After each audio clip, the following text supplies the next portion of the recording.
there guys, Jeremy here, and our first instalment of the video versions of our intelligence section. So we've been typing them up, they've all been in text up until today, and they're now we're going to do them in video from here on in. So just thought I'd kick this one off with something that's actually been sitting there the whole time. Especially, and it's very apt at the moment with finance the way it is, finance intelligence. So how to always qualify for lending and never lose momentum. So there's going to be a very simple trick, which well, not really a trick, but a very simple method which you can use, which has actually been forgotten. It was used decades ago, and for some reason we stopped using it. But it's a very simple method, and you'll find it very effective to be able to set yourself up, and you always know you'll be able to get finance for the next project you're going to. Anyway, so let's kick on, shall we? The way I'm going to do this is I'm going to actually, strangely enough, it's happened to someone I know very well. I've known him for a long time. He just will not listen to me for any reason. But anyway, his name's, well, we're going to call him, his name's Harry. We're going to use his situation to actually demonstrate the strategy to you, the method to you, because he's actually fallen victim to it. So now for the sake of the exercise here, we're going to call him Harry, and this is Harry, everyone. So Harry, g'day Harry. Hello Jeremy. Oh mate, rather just you want to say hello to everybody else as well. Hello everybody else. Oh, thanks Harry, thanks. So Harry's the type of guy. He's now, as I said, he's a good friend of mine. So I don't want to bag him or anything like that, but he always winds up hitting a wall somewhere along the line, right? So he always ends up in some sort of situation where he can't get finance for one reason, shape, or form. This time round, it's the fourth time he's hit a wall, right? In 12 years I've known him, and this time round he's hit it because of serviceability. So, which I'm sure you've probably heard a lot of people out there are hitting serviceability walls at the moment. So am I right? What's actually going on there, Harry? I can't get a loan for this new property I am after. Nobody can service these days. The banks have made it near impossible to get any money. Right. So I'm sure we've heard that once or twice from a few people as well, haven't we? So what we've got here is a typical case of coming into a situation where, and I call it a reactive type approach to property development or property investment. So I'll get into it a bit more in a second, right? But to demonstrate, we need to jump back about 18 months, right? Because it was about 18 months ago that I did have a word to Harry. I did have a word to you, didn't I? Well, that doesn't help me now, does it? No, it doesn't, mate. But anyway, we'll get. Sorry, mate. I didn't mean to ruffle feathers there.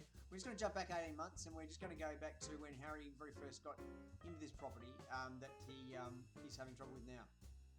Opportunity to be in a position to qualify for lending, but chose to ignore the opportunities. So to demonstrate this properly, I'm going to have to go back about 18 months. All right. So let's jump back 18 months.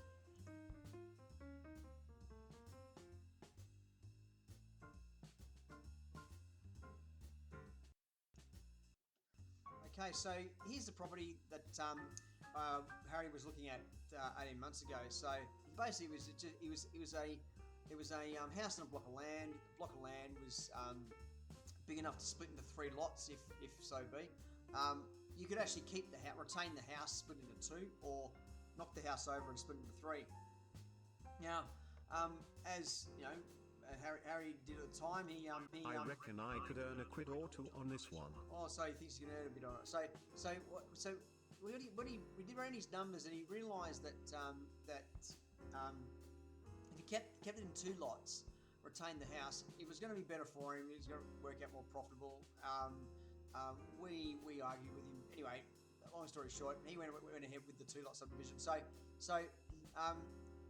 basically what he allowed him to do is go and subdivide, gave him enough equity to then go and put a deposit on a new home, which he'd then rent out, cash flow positive, bit of equity there. Yep, not a bad little score. So that's what he. So then obviously went to the bank to see if he could fund it.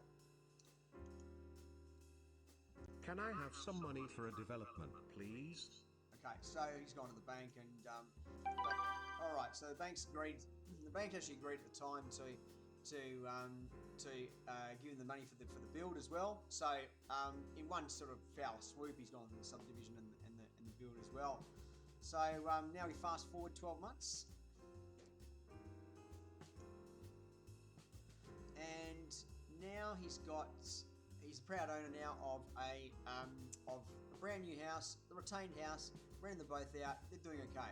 So he's gone ahead and done that, and now he's trying to buy another property right now. He's actually found another. It's a good site actually, really good site, but he's having trouble getting funding now. So he's gone to the bank. It's just yesterday. Can I have some money for a development, please? They've said no this time around, right? And just to give you a lowdown quickly, it's really due to because the banks are handicapping income on rentals these days. 75, sometimes 70, 80%, whatever of rental income. It's putting behind his initial figures that he was doing haven't been correct. So it's putting behind the 8 ball, and it's actually his servicing has actually dropped since last year, even though his property's performing. Now, long story short, that's really beside the point. So now criteria has tightened. We all know that, but it hasn't changed as much. So all the bank's requiring now is proof and evidence to back what we say on applications. Gone are the days where you can just say what you want on an application and they give word is gospel. So you have to actually back it up these days. Harry's actually hit a different problem, but so he's actually gone to a situation where he can't service now. So what's really going on here, right? So Harry wanted now if we look at the situation, we take the situation step by step. So first of all, he wanted to buy a property developer, right? So anyway, his financial position 18 months ago allowed him to receive finance for the property. Now, Harry developed the property in line with what was going to be the best use for the block, right? And lo and behold, it didn't happen to be the best use for his funding this cycle, did it? So now there's one thing here, right, which actually stands out. I mean, I don't know if it stands out for you, and this is a pretty typical process that developers and investors go through. But let's just say, Frank, let me just throw. If we look at the food chain, right, food chain in the property industry, the bank holds the top spot. Well, the finance holds the top spot, right? Everything else is secondary. So it would then make sense that we go and confirm first with the bank with the lender, with finance, if our configuration or if the development we're doing is actually going to help us the year after. If you're not going to retire on this cycle that you're doing, if you need to do another cycle, you've got to make sure that you're qualifying for finance, especially these days, right? So rather than give up and throw your hands in the air and go, the bloody banking industry. No. It's very simple. Just go ask them what they want. So then what we can do now is and this makes sense. If you got a job that you go to each day, you don't go to if you're in marketing or if you're in sales, you don't walk in and go, I feel like doing some accounting today, and then expect to get paid the week after, do you? No. I mean, you got a process to follow. You got a system to follow, right? And there's criteria you need to meet to be paid. Same with the bank. So rather than deciding ourselves on what we're going to develop or what we're going to do with the block, firstly, we need to make sure that the outcome of that is going to satisfy the bank with our financial position. That's really what it comes down to. So now what we're going to do is we're going to grab Harry. We're going to throw him in a time machine, take him back 18 months to when he was deciding what to do with the block. We're going to get him to run some numbers first and then take those configurations to the bank and see which one's going to help his situation out better. All right, we're going to get him to do the other way around this time. So here's the time machine. In we get, and off we go. Okay. 18 months going now. Okie doke. Now, so. Which one is going to improve my position with you guys? Right, now that's a far better way of approaching his block now. So what he's done is he's taken the property that's for sale. He's run the numbers on it, so he's run the numbers on each configuration that's possible with it. He's taken it to the bank and he's asking them which configuration is going to help, which one of these financial outcomes is going to improve my borrowing capacity or improve my lending ability at the end of it all. So let's pretend. So what he's done is he's gone back to his broker or his bank and he said, right, let's pretend now these scenarios are actually in my portfolio. These scenarios are actually real. Which one gives me the best outcome? And so now that's a very simple calculation to do. So they've come back and said 3-lot subdivision, sell down 2, keep 1, build 1. Right. So there we go. So that's what they've come back and said, which kind of makes sense.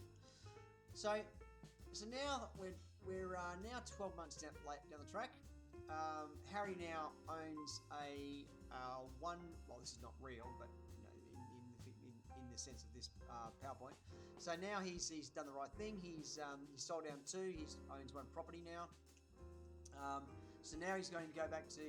Found that property again. He's going to go back to the bank and he's going to go make a decision now as to what he's going to do with that block. So he's found a block for sale.